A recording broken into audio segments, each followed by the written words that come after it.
Hello hello.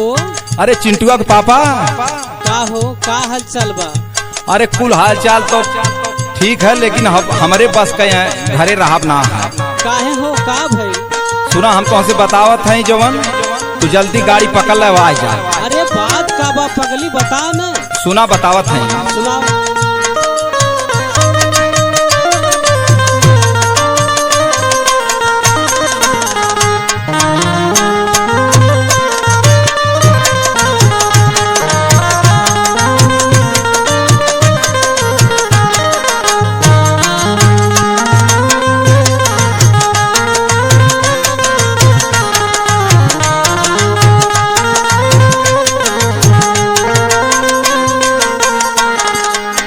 अरे पगली, दो चार बात के बोल दे तो बर्दाश्त कर लिहल कर। का बात आखिर ऐसन आ गई कि हमें आवे पड़ी? नहीं, सुना, हमार बात नहीं, कुल हमसे सपरी उपरी ना।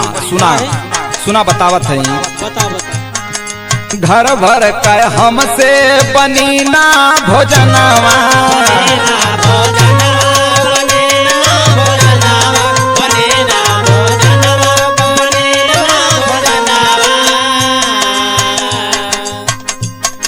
ध्यान से सुना तू माना कहनवा।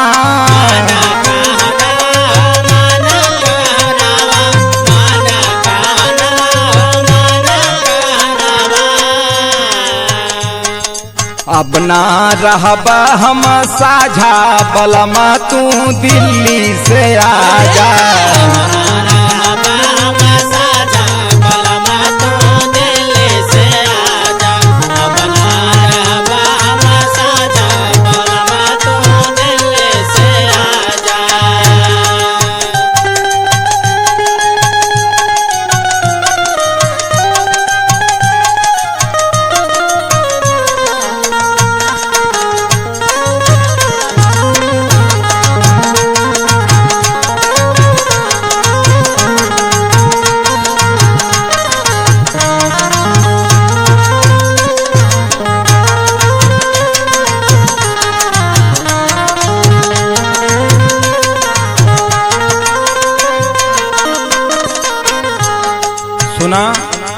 सुना। हम तू छोड़ के चल गए सबकर बात सुने खातिर। अरे बर्दाश्त कर लिहल कर भाई, सब अपने न है। अरे सब तो बोला सब भाई के बोला, सुनत हवा।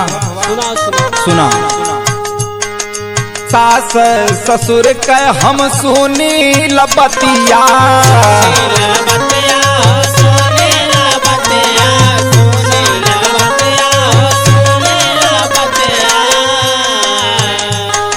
नानद भाई बिया बड़की सवतिया।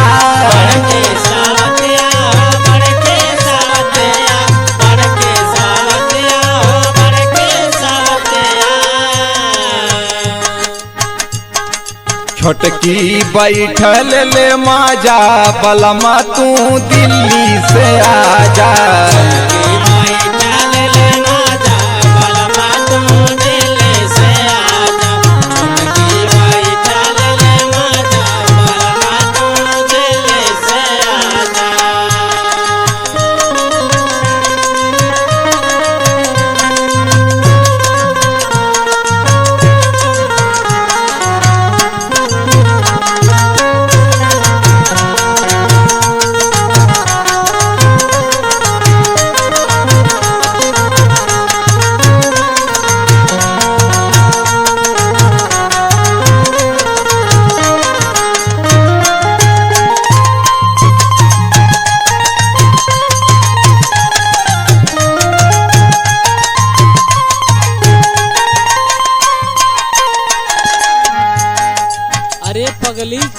बहन है, बर्दाश्त कर लिहल कर, कुछ कहल करे तो। सुना हमार बात, हम यहाँ नाते कहा थे चलिए बा घरे और मजे में रहल जाई और हम हो के कुल काम से तन की फुर्सत मिल जाई। सुना हमार बात,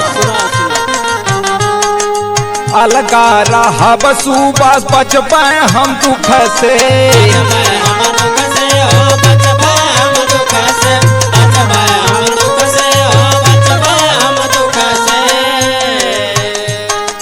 दुई जन के खानवा बनैब हम सुख से,